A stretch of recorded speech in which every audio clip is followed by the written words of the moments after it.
বাংলাদেশ নদীমাতৃক এক দেশ। চারপাশে জালের মতো ছড়িয়ে থাকা শত শত নদী যেন এ দেশের প্রাণ।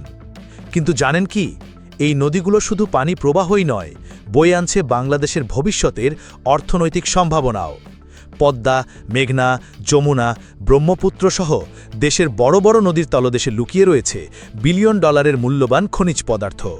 সঠিক পরিকল্পনা ও আধুনিক প্রযুক্তির ব্যবহারে এই খনিজ সম্পদ উত্তোলন করা গেলে বাংলাদেশ রীতিমতো পরিণত হতে পারে দক্ষিণ এশিয়ার অর্থনৈতিক সুপার পাওয়ারে। বাংলাদেশ পরমাণু শক্তি কমিশনের তত্ত্বাবধানে ১৯৮৬ সাল থেকেই শুরু হয় নদীবালির খনিজ বিশ্লেষণ। পরে জিওলজিক্যাল সার্ভে অব বাংলাদেশ এই গবেষণাকে নিয়ে যায় আরও গভীরে। নানা সময়ে যমুনা, পদ্মা, মেঘনা, ব্রহ্মপুত্র ও উপকূলীয় অঞ্চল থেকে সংগ্রহ করা হয়েছে হাজার হাজার বালির নমুনা, আর তার মধ্যেই মিলেছে অবিশ্বাস্য খনিজ সম্পদ।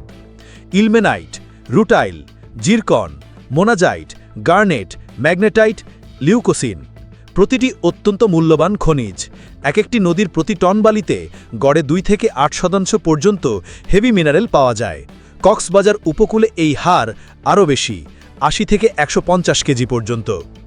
ধরা যাক, শুধু ইলমেনাইট, যেটা ব্যবহৃত হয় টাইটানিয়াম ডাই অক্সাইড তৈরিতে, যা দরকার পড়ে রং, পেইন্ট, প্লাস্টিক, এমনকি বিমানের যন্ত্রাংশ, কসমেটিক্স ও ফার্মাসিউটিক্যাল পণ্য তৈরিতে, বাংলাদেশের বালিতে এই খনিজের মজুদ আছে প্রায় ১০ লাখ টন, বাজার মূল্য আনুমানিক ৩৩,০০০ কোটি টাকা।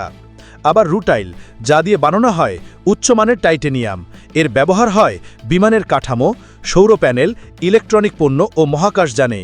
বাংলাদেশের রুটাইল মজুদের বাজার মূল্য ৭,৫০০ কোটি টাকারও বেশি।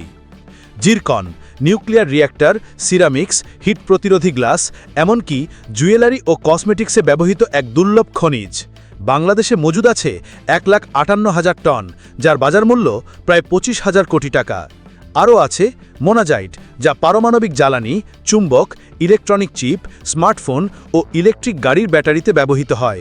এর মজুদও কয়েক হাজার কোটি টাকার। বিশেষজ্ঞরা বলছেন, এসব খনিজ শুধু অর্থনৈতিক নয়, প্রযুক্তিগত উন্নয়নের জন্য এক বিশাল হাতিয়ার। কিন্তু প্রশ্ন একটাই, আমরা কি প্রস্তুত এই খনিজ বিপ্লবকে বাস্তব রূপ দিতে? বাংলাদেশের বালিতে শুধু ধূলিকণা নয়, লুকিয়ে আছে প্রযুক্তি নির্ভর ভবিষ্যতের চাবিকাঠি।